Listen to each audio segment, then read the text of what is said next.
tem tática, não tem estratégia. Tudo aí, jogou bem, é ótimo. Essa é a sua opinião. Pô, acho que você tem tudo pra ser um bom treinador. Fala galera, beleza? Quem fala é o Gabriel. Estamos aqui para iniciar mais um episódio do Sem Tática Podcast. E aí, meu mano, já fala já. Fala galera, beleza? Bom, hoje a gente vai falar aqui um pouco da premiação da FIFA no geral. Nós vamos começar falando dos técnicos, né, que foram escolhidos como os melhores técnicos do futebol masculino. E depois a gente vai dar uma passada pela lista dos melhores jogadores do mundo e vamos encerrar com a seleção da FIFA, né, que tem até algumas polêmicas aí nas seleções da própria FIFA e também nas nossas sugestões de seleção da FIFA, né? Não dá pra falar disso sem dar a sua opinião.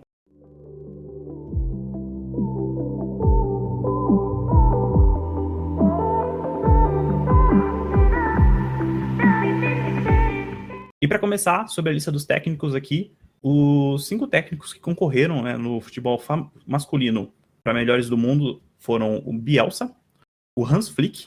O Bielsa é o técnico do Leeds, o Hans Flick é o técnico do Bayern de Munique, Jürgen Klopp, que é o técnico do Liverpool, o Lopetegui, que é o técnico do Sevilla, e o Zinedine Zidane, que é o técnico do Real Madrid. Tá bom? E aí a polêmica começa aí, né, Gabriel? O que você achou dessa lista? Ah, cara, pra mim, primeiro de tudo, a lista tá bem na Disney.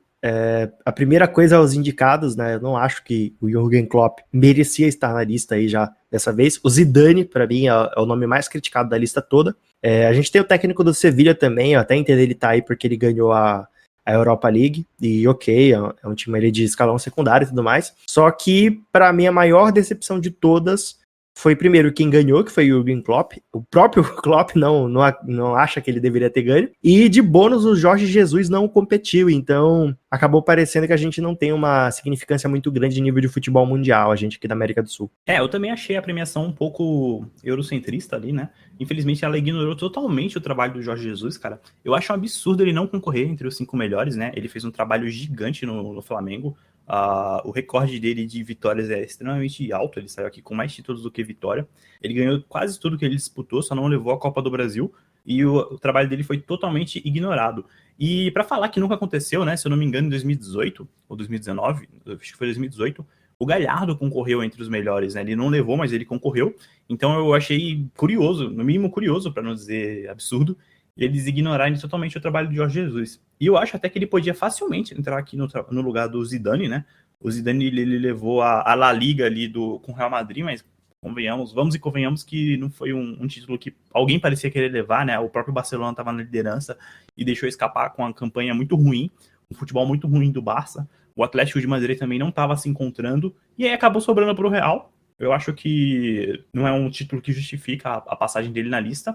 E o Lopetegui, tudo bem, também eu entendo a vitória do Sevilla e etc., mas nada tão grande quanto o que o Jorge Jesus fez com o Flamengo, né? Não só pelos títulos em si, mas pelo tempo que o Flamengo não ganhava os títulos que ele levou, né? A Libertadores fazia aí mais de 40 anos que o Flamengo não ganhava.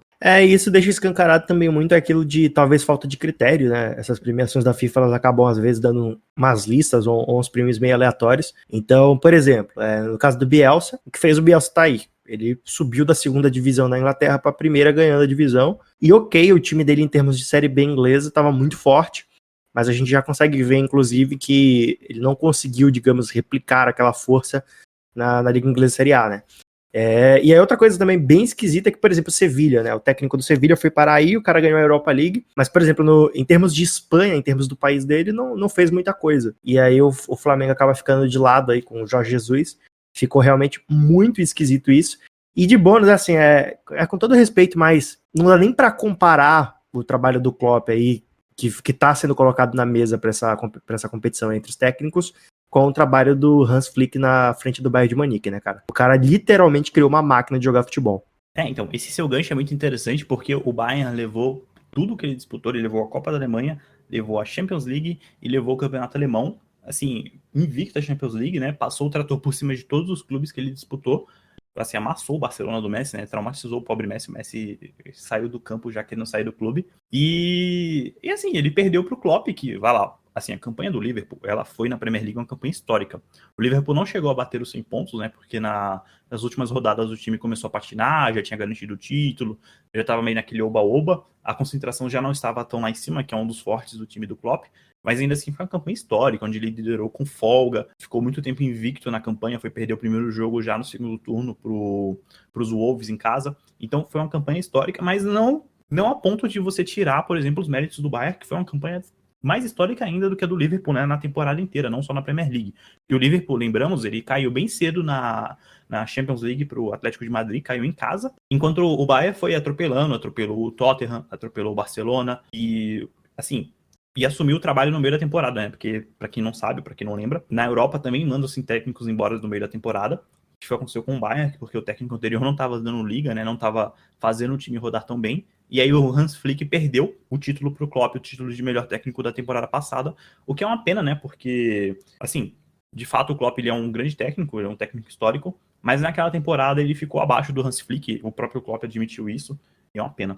E a sua fala levanta aí um outro ponto também interessante, que é o seguinte: geralmente, por exemplo, o Bayern de Munique, ele é um time que todos os méritos dele acabam sendo desmerecidos por conta de ele jogar na Liga da Alemanha, que é uma liga onde ele deita e rola, ele faz o que ele quiser, basicamente. Só que dessa vez, o Bayern de Munique, ele literalmente tratou a Champions League da mesma forma que ele trata a Bundesliga. Cara, é o Barcelona, como você disse, o Hans Flick traumatizou o Messi, cara. O Messi deve estar tendo sonhos com o Hans Flick até hoje, aí, pesadelos com ele. E o outro ponto, né, é que o Bayern de Munique, ele atropelou times de várias ligas, entre aspas, que são muito mais fortes que a da Alemanha. Então, por exemplo, ele não teve problema para atropelar o Tottenham, não teve problema para atropelar o Barcelona. E assim, óbvio, né, o PSG não foi, digamos assim, atropelado em termos de placar e tudo mais, mas quem assistiu o jogo viu que, basicamente, o PSG sobreviveu ali naquela final só de lampejos. Então, de fato, ele teve algumas chances ali, talvez 2 ou 3, para conseguir ali claramente fazer um gol, mas o Bayern de Munique criou muito mais chances ali em cima do PSG, além de que o Bayern de Munique, digamos que impôs o seu estilo tático para o PSG fazer aquele jogo um pouco mais relativo, né? Mas o que você acha disso daí? Dessa vez não tinha como desmerecer o trabalho do Bayern.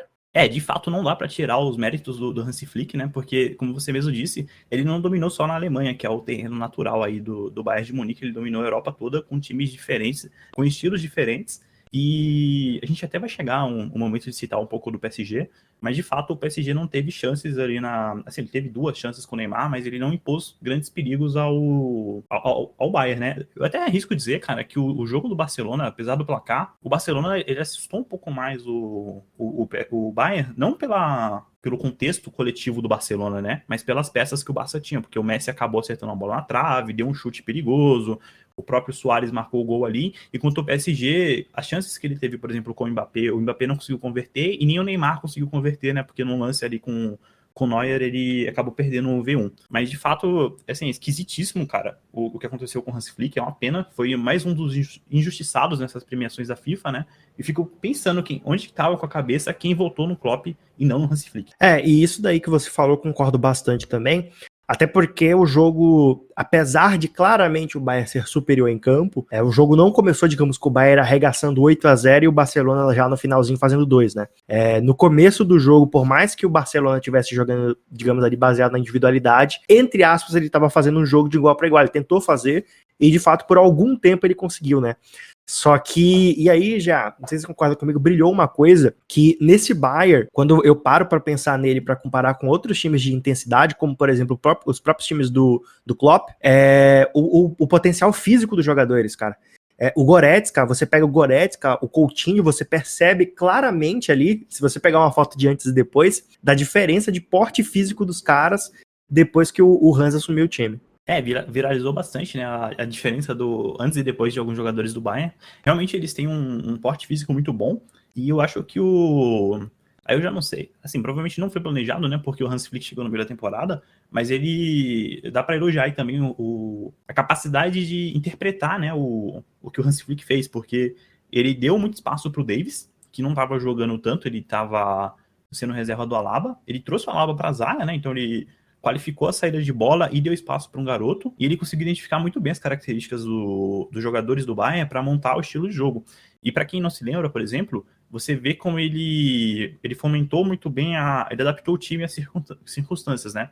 Então, por exemplo, contra o Barcelona, ele colocou o Perisic para jogar pela esquerda, num lado ali onde o Messi atua um pouco mais, dobrando um pouco mais a marcação sobre o Messi e podendo agressivar mais a saída de bola, né, do Barcelona. Já contra o PSG, ele colocou, por exemplo, o Coman para poder atuar mais ali atacando o lateral direito do PSG, que não fazia uma boa marcação, e sabendo também que o Di Maria, ele também não ajudava muito, né? Então você vê que ele fez várias adaptações, grandes adaptações, importantes adaptações no jogo do Bayern de Munique, e isso acabou, assim, ignorado, né? Foi totalmente ignorado por quem deu o prêmio pro Klopp, com todo respeito ao Klopp. Eu gosto muito do Klopp, mas nessa temporada é difícil dar o prêmio para ele, né? E aí uma coisa também que você, nesses teus comentários, fez eu lembrar, é o trabalho de recuperação que o Hans conseguiu fazer no Bayern de Munique, porque, por exemplo, você tem ali o Neuer voltando ali para um patamar de, digamos, melhor goleiro do mundo, e é um goleiro que vinha ali de alguns questionamentos, inclusive em termos de seleção, né? Já se falava, por exemplo, que nos bastidores da seleção alemã já se falava do Neuer sempre como reserva e o Ter Stegen como titular. Então ele fez um trabalho de recuperação ali, digamos, do altíssimo nível de futebol que o Neuer consegue fazer em campo. A gente teve, por exemplo, a aposta dele no Davis, fazendo o Davis ter um futebol ali que a mídia especializada falava claramente, você assistia um jogo do Bayern de Munique e ninguém economizava para falar, olha, o Davis hoje é o melhor lateral esquerdo do planeta. A gente tem, por exemplo, o Thiago Alcântara, que de fato sempre jogou muita bola, mas no nível que o Thiago Alcântara tem, digamos assim, no patamar que o Thiago Alcântara está quando ele vai para o Liverpool, foi só na mão do Hans, né? Isso sem contar também o Lewandowski, que fez, óbvio, ok, ele já vinha com temporadas ali muito boas antes do Hans aparecer, só que sem dúvida agora ele foi elevado para um patamar aí, já dando um pequeno spoiler, né, para caso você tivesse em qualquer planeta que não fosse a Terra nos últimos dias aí, né, ao patamar de melhor jogador do mundo. E o próprio Thomas Müller, por exemplo, ele também foi um cara que estava bem abandonado na temporada, estava fazendo uma temporada bem ruim, e o Hans recuperou, né? E então fica aí o nosso questionamento, a FIFA, se ela ouvir o nosso podcast, do porquê o Jürgen Klopp levou e o Hans não. Mas enfim.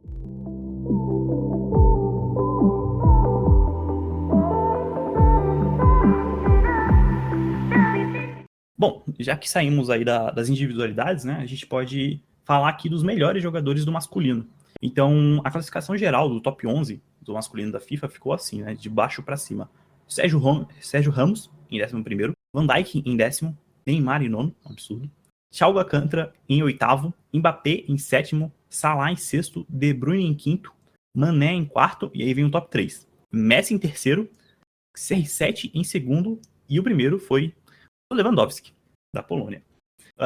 Vamos começar aí falando um pouco, Gabriel, quem que você acha que devia estar aqui e que não está, né? E aí quem que você tiraria para colocar essa pessoa no top 11? Não vamos falar do top 3 ainda, vamos falar só do top 11. Não, fechado. A galera vai dar risada, o próprio já não gosta que eu fale isso aqui, mas já começando, o Sérgio Ramos tem que sair dessa lista aí e tem que entrar o Thiago Silva.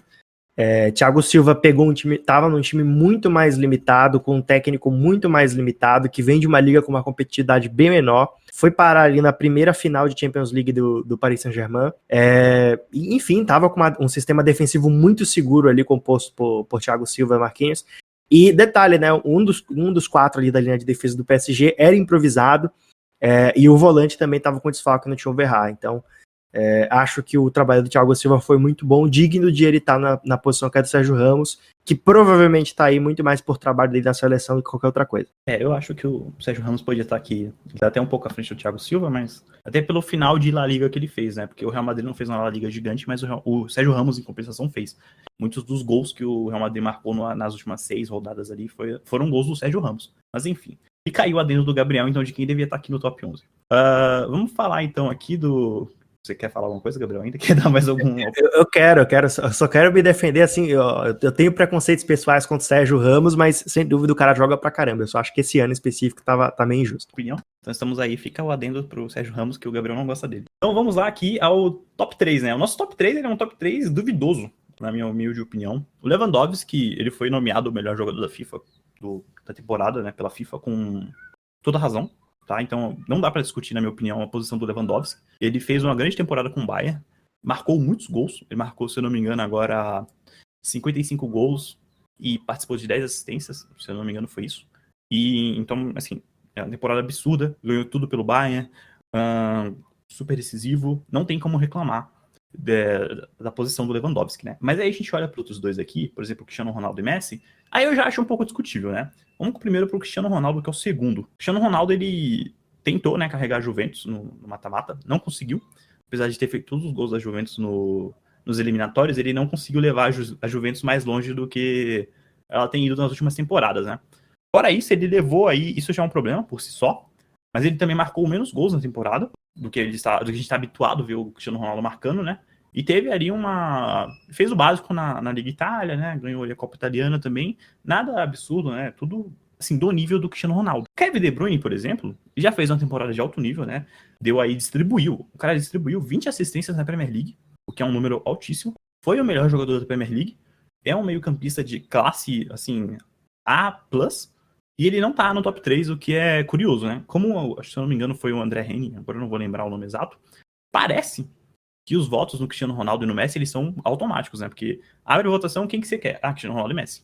Então, parece até que as pessoas, elas disputam, né? Os outros jogadores, eles disputam, na verdade, pela terceira vaga, e não pelas 3 de uma vez só.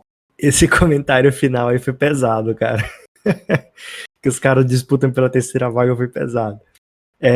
Tá, vamos começar aqui nesse top aí, digamos lá, no topo do topo. Na minha opinião, a lista deveria estar assim, ó.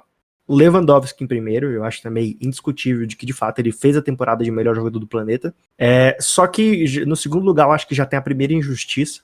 Na minha humilde opinião, o segundo lugar deveria ser do Neymar. Ele carregou o PSG. E assim, mas o PSG tem o Mbappé.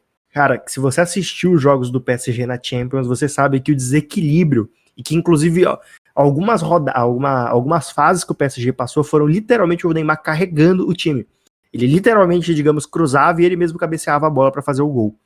Então eu acredito que ele deveria pegar o segundo lugar, e eu só não daria o primeiro lugar pro Neymar por 2 motivos, né? O primeiro, e na minha opinião mais relevante, é que ele não ganhou a Champions, e o segundo é que a liga dele foi interrompida, e eu entendo que não é uma decisão dele e tudo mais, mas você acaba tendo um volume de jogos e afins muito menor para poder fazer a análise. O terceiro lugar para mim era do De Bruyne. O De Bruyne jogou muita bola, como o já muito bem pontuou, o cara arregaçou, destruiu na Premier League, e inclusive já o De Bruyne, ele desmistificou um pouco aquilo que a gente costuma falar do cara que é garçom, né? Porque ele também fez gol a rodo aí nessa temporada. E então, para mim, o terceiro lugar é do De Bruyne. E aí, ok, a partir dali eu acho que as coisas estão muito mais discutíveis, e eu até entendo um Cristiano Ronaldo tá mais acima, só que eu achei extremamente injusto, e assim, eu sou fã do Messi, muito fã do Messi, mas eu achei extremamente injusto o Messi participar do top 3, e eu acho que, no mínimo, assim, talvez forçando um pouco pelo nome que ele tem, pela história que o Lionel Messi tem, daria pra colocar ele no top 5, no máximo ali, na 5ª posição. Eu acho que inverteria um pouco a ordem, né? Eu colocaria o De Bruyne como segundo melhor e o Neymar em terceiro. E eu faria aí também uma menção honrosa ao Joshua Kimmich, que nem aparece no top 11, né? Curioso. Mas ele fez uma temporada de altíssimo nível pelo Bayern de Munique. É um jogador muito polivalente, né? Joga em todas ali. E ele fez o tripé de meio campo ali com o Thiago Alcântara e o Thomas Müller e o Goretzka, né? Alternando entre eles ali no Bayern de Munique. Um jogo de altíssimo nível. Uma temporada muito boa do cara. É jovem ainda, né? Ele tem 25, 26 anos, se eu não me engano, no máximo 27. E não tá na lista. Não tá nem no top 11, ninguém considerou o cara pra jogar. E aí tem outros nomes aqui, por exemplo, o Van Dijk, né? Que, vai lá, o Van Dijk jogou muita bola. A Premier League do Liverpool foi muito boa. Mas é estranho você ver um cara como o Van Dijk e você não ver, por exemplo, o Joshua Kimmich, que jogou muito. E aí o parceiro do Kimmich, que é o Thiago Alcântara, ele tá aqui. Então eu faria aí uma menção honrosa ao Kimmich. Mas para mim o top 3 ele seria Lewandowski, De Bruyne e Neymar. Também concordo que o Neymar ele fica... O que mais desfalca a análise do Neymar, né, foi o fato de que ele na final ele não foi apagado, né, mas ele teve poucas ações muito pelo jogo do Bayern, que atrapalhava muito o jogo do PSG, e o PSG não tinha um coletivo muito forte, né, ele não chegou na final com um coletivo muito forte, chegou muito mais pelas individualidades que ele tinha, né, o próprio Mbappé, e muito pelo Neymar também, que jogou muita bola, mas o fato dele ter perdido o confronto ali com o Lewandowski pesa bastante na análise, e pesa também na análise o fato de que ele jogou ali a liga da metade, pela metade na Ligue 1, né, Ligue 1, sei lá como é que pronuncia, mas infelizmente foi interrompida devido ao coronavírus, né. Pô, já, não sei se tu concorda comigo, mas eu acho que tranquilamente dá pra tirar o Mbappé dessa lista aí e colocar o Kimmich no lugar dele, né? Fora que o Kimmich, ele consegue participar de duas conversas, né? Entre os melhores meias do mundo e entre os melhores laterais do mundo. Eu também acho que ele podia ocupar aqui o lugar do Mbappé, né? O Mbappé tem 19 votos, cara. 19 pontos. É um número de pontos bem relevante, assim, e o Joshua não tem nenhum, né? O Kimmich foi ignorado completamente pela lista de melhores do mundo, assim. Talvez o fato dele jogar na volância, assim, não faz sentido o que eu vou falar, porque o próprio Thiago Alcântara joga aqui do lado dele e tá, né? Mas é estranho ele jogar na volância e não aparecer como um dos melhores do mundo quando o Thiago Alcântara, que é parceiro dele, aparece. Sem explicação. Como tem aquele voto, um pouco de votação popular, e o Kimmich talvez não tenha tanto apelo popular contra as outras grifes que estão aqui, né? Por exemplo, o Salah é uma grife enorme na África, o Mbappé também é uma grife enorme Mbappé não, desculpa. O Mané também é outra grife enorme na África, o Mbappé é uma grife muito forte na França, então talvez esse voto popular aí pese um pouco, polua um pouco a análise, né? De quem que vai olhar para avaliar os jogadores, né? Porque, para quem não sabe, né? Até é legal explicar, é 25% do voto popular, 25% dos repórteres ao redor do mundo, são 140 repórteres, se eu não me engano, 25% dos técnicos das seleções nacionais e 25% dos capitães das seleções nacionais femininas, masculinas, perdão, nos dois casos, tá? Para técnicos e capitães. E aí pesa talvez um pouco aí pro Kimmich a falta deles não terem tão forte assim, ele não tem uma grife tão forte, né? E também, talvez pese, né, o fato da Alemanha ter sido eliminada bem cedo naquela Nations League. E, assim, pra quem não sabe, na verdade a Alemanha ela foi rebaixada, né? Ela tem um puxão de tapete aí que daria um programa só. Isso daí é um assunto interessante mesmo desse tapete. Hoje é uma outra coisa aí, mas ignorando um pouquinho, digamos assim, de fato, o melhor do mundo, se a gente dar uma forçada por posição, você acha, por exemplo, que Sérgio Ramos e Van Dijk têm indicações justas? E não forçando necessariamente só para zagueiros, né? Incluindo laterais também, ou tem gente que poderia estar neles aí? Não sei, talvez no Liverpool, o próprio Alexander-Arnold. Não sei, o que você acha? Mas, enfim, olha, cara, pra linha defensiva, daria pra eles disputarem si o Arnold, o Thiago Silva, acho que o Afonso Davies talvez, entendeu? Daria pra eles disputarem aqui na linha de defesa com o Van Dijk e o Ramos, né? O que pesa muito pro Ramos é que ele foi, junto com o Benzema, na temporada passada, o grande nome do Real Madrid na La Liga, né? Então, sem os gols do Ramos, o Real Madrid não teria sido campeão e o título teria ficado para ninguém, porque o Barcelona também não estava jogando nada. Mas o Real Madrid sentiu muita falta sentiu muito impacto do Ramos, né? Porque ele foi realmente decisivo. Eu acho que daria para colocar talvez no lugar do Van Dijk o Arnold, que é colega de time dele, fez uma temporada também de altíssimo nível na temporada passada, ajudou muito o Liverpool, né? E é um jogador até mais com impacto ofensivo maior, né? Ele não fica só no defensivo, também é muito seguro defensivamente. Boa. Mais uma bomba no teu colo. Duas, na verdade, né? Envolvendo o Lionel Messi. A primeira, dá pra tirar Lionel Messi do top 10? E a segunda... desculpa, dá pra tirar Lionel Messi da lista? E a segunda, dá pra tirar Lionel Messi aí, talvez, do top 10? Que é o meu cancelamento na internet mesmo, né? Não, assim, não dá pra colocar o Messi fora da concorrência, né? Porque agora eu não tenho os números dele aqui, seria até legal ter, mas o Messi, ele foi o nome do Barcelona, né? Do pobre Barcelona na temporada passada. E assim, ele jogou pelo Suárez, jogou pelo Messi, jogou pelo meio de campo, que não existe do Barcelona, né? O Arthur, por exemplo, fez uma péssima temporada. O Rakitic também fez uma temporada ruim. Jogou pelo Griezmann, que também não jogou nada no Barcelona até agora. E na temporada passada muito menos. E se o Barcelona só foi tão longe onde ele foi, né? Para tomar 8-2 do Bayern de Munique, ele só foi por causa do Messi. Porque muito desorganizado, um nível muito baixo de competição. E até surpreende, né? Talvez nem tanto, o fato do Barcelona ter ficado tão longe na La Liga, com tanto tempo na liderança, né? Porque era um time muito desorganizado. Como eu falei, se talvez o Atlético de Madrid do Simeone estivesse um pouco mais redondinho na temporada passada, provavelmente ele teria levado o título, né? Mas é difícil você tirar o Messi de qualquer competição dessas, porque ele ainda é muito impactante. Mas com certeza ele não devia estar aqui no top 3, cara. Um top 5 para ele seria de bom tamanho pela temporada dele, que no momento ali que o Barça mais precisou, né? Ele não pôde fazer nada. Não é que ele não fez, né? Mas ele não pôde.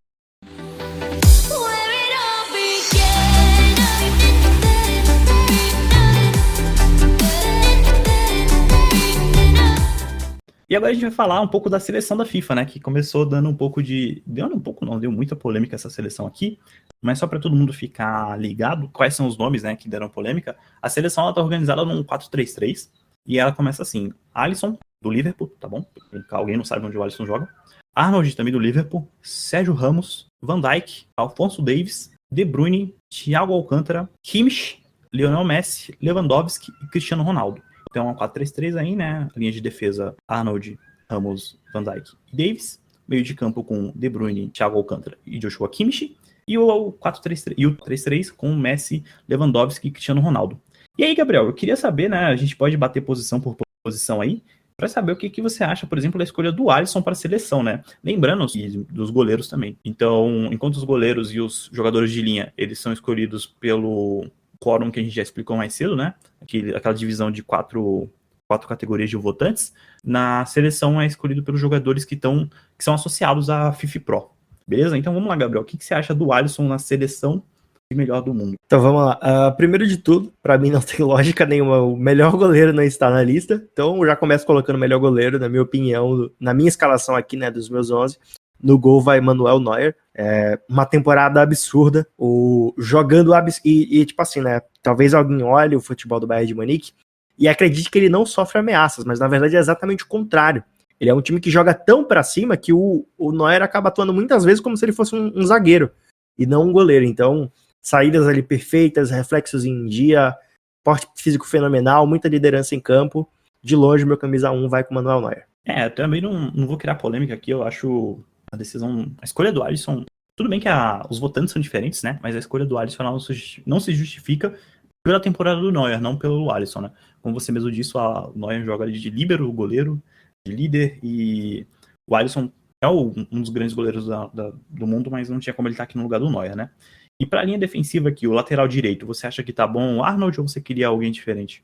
Na minha seleção, pra poder arrumar espaço mais lá pra frente, eu peguei o Kimmich, recuei como ele joga de meia, joga de lateral, coloquei ele aqui na minha lateral direita, cara. E assim, eu falo do Kimmich desde quando ele foi pra primeira Copa, então é um cara que joga de terno e não é porque ele tá morto, corre bem, marca, tem aquele passe elegante, uma velocidade bem ok, dribla, organiza o jogo, é muito jovem, mas ao mesmo tempo é muito centrado, assim. Eu lembro que uma vez eu tava ouvindo um podcast do Futuri e o cara falou assim, é difícil você analisar jogadores como o Kimmich, porque é quase como se ele não errasse, né? Você tem que fazer um esforço pra procurar ele fazendo alguma coisa errada em campo. Aí a gente já começa numa polêmica, né? Porque eu entendo que a sua posição, mas eu acho que o Kimmich foi o melhor né? Foi um dos melhores, na verdade, jogando no meio e não na lateral.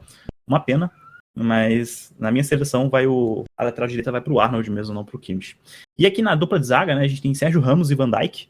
Você acha que alguém deveria estar no lugar de um deles dois, ou no lugar dos dois, né, também, a gente sabe. E pra dupla de zaga, quem que você acha que deveria entrar? A FIFA colocou o Sérgio Ramos e o Van Dijk, né? Você acha que tá bom de tamanho aqui os dois, ou deveria tirar um deles? Deveria tirar os dois? Aqui eu já começo com a minha primeira polêmica. Na verdade, melhor, né? Recapitulando só o anterior aí, galera, fica a lição, né? Você pode discordar das pessoas sem precisar se matar, brigar, dar bloco, cancelar, qualquer coisa, tá? Fica aí no ar aí pra vocês. Então, sempre aprendam que o diálogo é a melhor opção pra tudo. Quanto à zaga, cara, eu já vou começar com polêmica. Eu acho que a zaga vai ser a minha primeira polêmica, não a maior, tá? Já adianto, não a maior, mas a primeira. A minha zaga vai com a zaga do PSG, vai Thiago Silva e Marquinhos. No meu entendimento, o Thiago Silva fez temporada para, inclusive, como eu falei lá, talvez tirar o Van Dijk ou tirar o Sérgio Ramos da lista de melhor jogador do planeta. E eu acho que eles formaram uma dupla de zaga muito boa, eles têm uma saída de bola muito interessante, e para o que eu tô pensando aqui, pro meu time, pra minha seleção, e que conseguiram pôr em campo, essa vai ser a minha dupla de zaga. E eu já tô adivinhando que o GA e a geração Enzo, ele vai de Sérgio Ramos e alguma coisa. Na minha opinião, o Sérgio Ramos não tem como sair daqui, né, cara? O cara joga o Real Madrid nas costas e leva embora. Mas o Van Dijk eu acho que é discutível, conversável, e talvez ele possa dar lugar aí sim pro Thiago Silva, ou talvez É difícil pensar agora onde o zagueiro tenha jogado tanto, cara. Eu acho que o Thiago Silva tá de bom tamanho, sim. Ele pode sentar ali do lado do Sérgio Ramos para jogar uma bolinha. Então, a gente já tem umas diferenças aí na seleção, né? A lateral esquerda ficou pro Davies. Aí eu acho que é um pouco menos inquestionável, né? A não ser que você vai meter um Felipe Luiz aí, não tem como tirar do Davies, né? Não, eu acho que aqui já começa a primeira injustiça, porque você teria que assumir que o Reinaldo tá jogando vôlei, né, cara?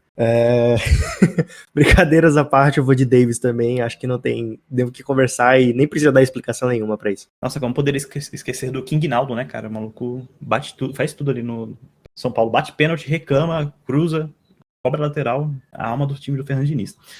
Mas enfim, Davies leva aqui o da FIFA, Ginaldo leva a menção de honra. E no meio de campo, cara, como é que você vai montar o seu meio de campo aí?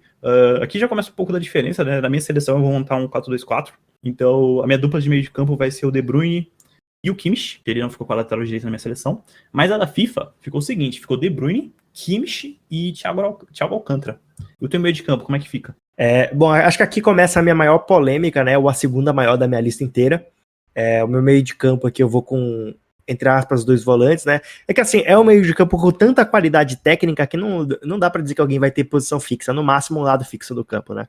Mas enfim, nos meus meias aqui eu vou de Thiago Alcântara, De Bruyne, geralmente os dois ali mais recuados, e mais avançados ali, podendo trocar a qualquer momento um com o outro, Neymar, e eu não sei se vou pronunciar certo, mas é o Aouar do Lyon.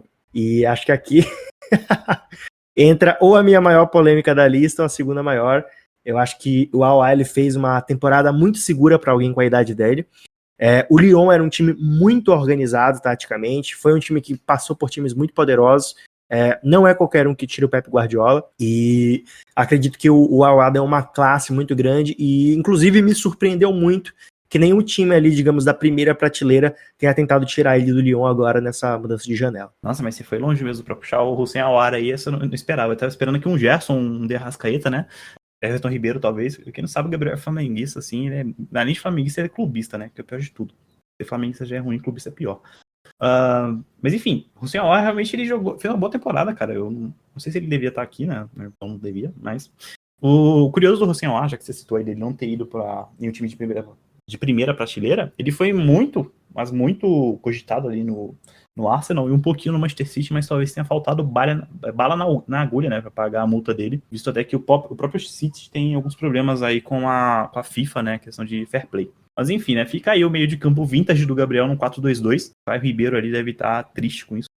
Já repete pra mim como que ficou o teu meio campo? O meu meio de campo ficou só com 2 pessoas, que é o De Bruyne e o Kimmich. Fechado, tá bom. Inclusive, ó, já faço compromisso aqui, depois já passa a formação, passa as instruções táticas, a lista do teu elenco, que eu vou montar uma Superliga no FIFA aqui, pôr os 2 times lá pra competir e a gente vê quem que tem a opinião mais forte. Pra quem não sabe, tá, como os jogadores do Flamengo não estão no FIFA, por isso que o Gabriel não colocou eles, senão ele montaria aqui igual a seleção do Esporte Interativo, do Brasileirão. Mas seguindo aqui o programa, né, o trio de ataque da FIFA ficou montado da seguinte forma: Lionel Messi, Lewandowski e Cristiano Ronaldo. Aí a gente tem umas pequenas discordâncias, né? No meu 4-2-4, eu acrescentaria o Neymar. Acho um absurdo o Neymar não estar na lista, né? Se ele devia estar no top 3 do melhor do mundo, que girar na seleção, né? Não é mesmo? Então o meu time ficaria aí com o Messi num lado, Neymar no outro, Cristiano Ronaldo e Lewandowski centralizado. Ou se você quiser montar uma carinha um pouco diferente, né? Daria para jogar ou Neymar ou Messi centralizado. E, enfim, jogar outra pessoa ali na ponta, não tem problema nenhum. Então assim eu fecho o meu 4-2-4. E você, Gabriel, como é que você fecha aí a sua escalação? E é interessante quando você faz essas listas, que imagina a vida, entre aspas, difícil que tem, por exemplo, um Zidane da vida, um Hans Flick, um Jürgen Klopp, na hora de escalar os times, né? Porque eu tava vendo aqui, enquanto você falou da formação, né? Que eu sabia que a minha formação ia ser criticada. Pra consertar ela é muito fácil, né? Dá pra fazer um meio de campo ali com 3, de Thiago Alcântara, Bruyne e Aouar, e montar o ataque, né? Já vou citar meus 2 atacantes. Como o Neymar já estava no meio de campo, ele pode subir para a ponta, e a gente vai ter um ataque com Neymar, Lewandowski, que eu acho que com certeza vai estar na seleção do GA, e eu vou colocar aqui um outro polêmico, que é o Gnabry. Eu vi que ele apareceu, inclusive, na listas aí de pessoas como um pouco mais badaladas, né? O Bruno Formiga, por exemplo, colocou ele também na seleção. E eu vou colocar o Gnabry porque eu gostei muito do futebol que ele conseguiu passar ali para aquele Bayern de Munique, e ele era aquele jogador que quando ele tá em campo, ele dá um fôlego e uma dinâmica diferente de jogo. Eu particularmente valorizo muito isso. Além de que, cara, o que o cara tava jogando era literalmente 3 chutes, 1 gol, 2 chutes, 1 gol, assim, o moleque tava voando. Eu gostaria de ver ele no meu time. O meu 4-2-4 aí eu fechei com o Neymar, o Messi, o Lewandowski e o Cristiano Ronaldo, mas assim, eu acho a indicação do Gnabry bem interessante mesmo. Acho que daria pra colocar ele no lugar do Messi ou do Cristiano Ronaldo, porque foi uma temporada de alto nível, para um jogador jovem e para um jogador que ele representa muito aí para a seleção da Alemanha, né? A seleção da Alemanha que vem de tropeços recentes. Ele pode dar um outro gás aí para a seleção da Alemanha. Tá também, assim, eu não sei se é a melhor expressão para usar, mas o espaço que o Robin deixou quando ele saiu do Bayern de Munique está sendo muito bem ocupado pelo Gnabry, viu? Porque, de fato, o alemão está jogando muito bem, não deixa nada a desejar. E Que é difícil competir com o Messi, né? E antes que eu seja cancelado aí já junto com você, só pra deixar claro, tá, galera? Eu não acho o Gnabry melhor ou mais jogador que Messi ou Cristiano Ronaldo, ok? Só pra deixar claro, assim. É estranho eles não participarem de qualquer tipo de seleção, mas é que aqui eu tô analisando só a temporada e que também, né, eu quero pôr meu time ali pra competir no FIFA, e se eu botar jogadores ali acima de 30 anos, o potencial dinâmico não vai me ajudar, né? O meu time vai perder pro do GA. Ai, cara, engraçado, a gente tem que fazer um canal no YouTube gravando essas jogatinas aí. Mas, enfim, então, só para repassar as nossas seleções, né, eu vou começar aqui com a minha. Então, Neuer no gol, Arnold na direita, Sérgio Ramos e Thiago Silva na zaga, Afonso Davies na esquerda, De Bruyne e Kimmich no meio, Messi, Lewandowski, Cristiano Ronaldo e Neymar no ataque. Um 4-2-4 aí treinado pelo Fernando Diniz, brincadeira, pelo Hans Flick. Não, o meu time sem dúvida vai ser treinado pelo Lisca doido. Aproveitando essa citação ao Fernando Diniz, né? Vamos lá, então. No meu gol vai Manuel Neuer, na minha lateral direita vai Kimmich, na minha zaga Marquinhos e Thiago Silva, na lateral esquerda Davies. O meu meio campo a gente vai com 4 aqui, que vai ser o Thiago Alcântara, o De Bruyne, o Neymar e o Aouar do Lyon. Vou ter que citar o time porque ele é um jogador novo, né? E no ataque eu vou com Lewandowski e Gnabry. Então, inclusive já uma coisa interessante aqui é a variação de times, né? Basicamente as seleções montadas quase que pelos mesmos times, né? Cara, é a elitização do futebol mundial aí, né? Esses caras aí compram todos os jogadores bons, centralizam eles nos mesmos clubes. É difícil você fugir disso, né? Mas vamos lá, o seu Lyon Vintage aí, o seu Hussein Aouar, acabou surpreendendo um pouco.